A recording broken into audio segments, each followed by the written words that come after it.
Greetings, class, and welcome to this short presentation regarding performing a SWOT analysis and also a SMART plan. I apologize, this has taken some time to get to you, but it's a fairly simple process, so why don't we go ahead and get started then. A SWOT analysis and a SMART plan are essentially two essential skills that you need to be able to develop in order to proceed in your career, in the business world in particular, because they are two very helpful systems to use in order to bring value to an organization. Now, they work hand in hand. A SWOT analysis allows you to essentially identify a business's strengths, weaknesses, and opportunities and threats as well. Based on that information, what you do is you create a plan for that business, a SMART plan, something that is specific, measurable, achievable, relevant, and time-bound. Essentially, you're conducting an audit for a particular business that you've been assigned, and then essentially creating a plan to help improve that business based on the data that you've found more recently. So that's the assignment. Let's go ahead and jump into the details. Now, when we conduct a SWOT analysis, as you can tell by the screen, the first thing you want to do is find out what are the strengths of this business. And strengths is essentially what you're really good at doing relative to your competitive set. What are your special expertise? What innovative products do you carry or have developed? And what makes you essentially different? Now, to be clear, let's pick an example. Walmart is really good at producing low prices. That's their differentiator, if you will. But hypothetically speaking, say everybody was able to offer really low prices, then Walmart's strength will no longer be a strength because everybody else can achieve it. So when we talk about listing the strength for, say, Hers clothing line, or Go Rochester Direct, or the commission, which are the three businesses we're working with here, depending on what class you're in, you have to identify what they're really good at doing. What is their special expertise? What differentiates them from their competitors? And it's going to take a bit of research and a bit of time to really identify that. Simply selling female clothing articles is not a differentiator for Hers, but selling unique brands that are not carried in the Rochester market, that's a differentiator, if you will. Or their excellent customer service when you walk into the store and are greeted by the sales associate and their process in helping you select the perfect item. That is a strength. It's a differentiator. In terms of weaknesses, it really speaks to a lack of expertise or poor user experience on their website or poor visibility. Their online reputation management process could be broken. There's no way to really engage the consumer on TripAdvisor, on Yelp. They're not visible on Facebook. It speaks specifically to the business, and it's really internal in terms of the criteria you're looking at. So strengths and weaknesses are really internal qualities. I mean, you're comparing it to the rest of the market, but these are qualities inherent within the business itself.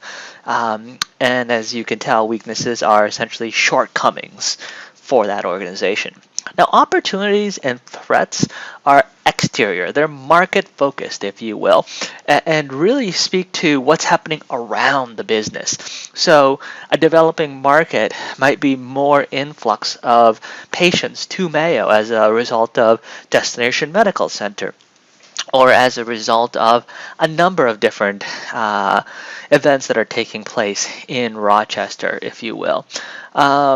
So, it's going to be a little bit more challenging to find this information, but it's worth doing the research so that you can bring value to these companies. And keep in mind that not only is this an assignment in class, but this is actually something you can put on your resume in terms of conducting a SWOT and a SWOT analysis for a business and creating a smart plan that is legitimate in terms of gaining credibility in the business world. So you really want to take time to invest into this assignment, if you will.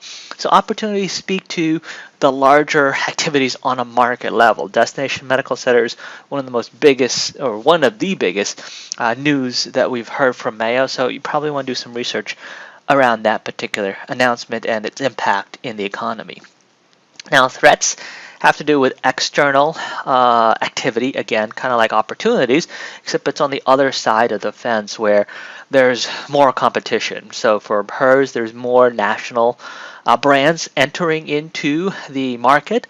For Go Rochester Direct, they have Star, Ride with Star, a new high-class shuttle service that might compete for some of their business.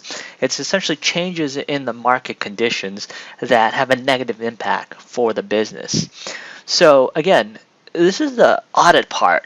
You're looking at strengths, what differentiates the company, weaknesses, what insufficiencies do they possess that keep them from achieving their goals, exterior elements, opportunities, what occurrences within the market is happening in terms of increasing demand for their product or increasing revenue streams, and threats, what negative impacts are taking place for the market that's going to negatively impact that business.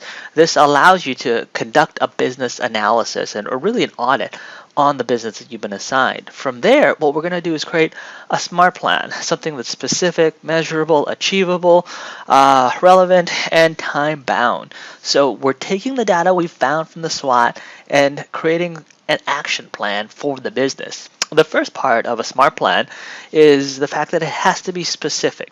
You're going to be writing out a document that speaks to what you think the business needs to accomplish. And let's go ahead and set the scope for this project to just 3 items, whether it be improve their reputation management online from TripAdvisor, Yelp, and Google Plus to perhaps increase their traffic on their website based on the data that I'll be showing you here this week, essentially. You want to write out why you want to accomplish this.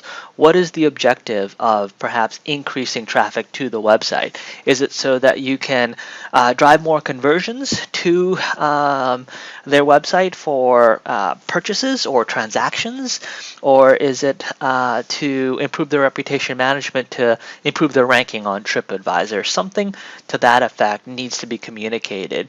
And you also have to identify some of the requirements, such as cost, man hours, and things of that nature. And what are the constraints?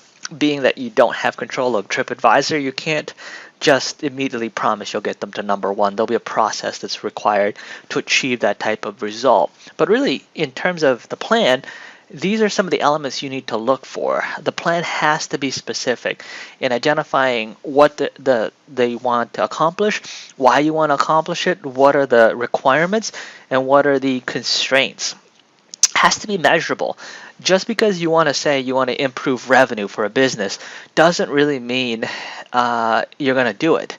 There are steps along the way that will help you to determine if you're having success. And what we call these items are essentially KPIs, key performance indicators. They're lead indicators prior to achieving the actual objective. So when we talk about, say, driving more online conversions, meaning purchases on my website, there are KPIs that we have to identify that are measurable in terms of occurrences that take place, either increasing the visits to drive more conversions or increasing the path of the consumer through the conversion process, going from entry of the website to perhaps the checkout page, increasing the number of people that flow through that, or increasing mobile traffic in particular. You have to tie your activity to a specific metric that is measurable in order to be able to complete a effective SMART plan. Achievable, we've kind of covered this in the S part of it for specific, but this is really in more detail in terms of writing out the activity that has to take place and the actions that are needed in order to achieve the project, if you will. It's the necessary steps to accomplish the goal. So you're detailing it out. Say you want to increase their number of Facebook fans that have liked the company.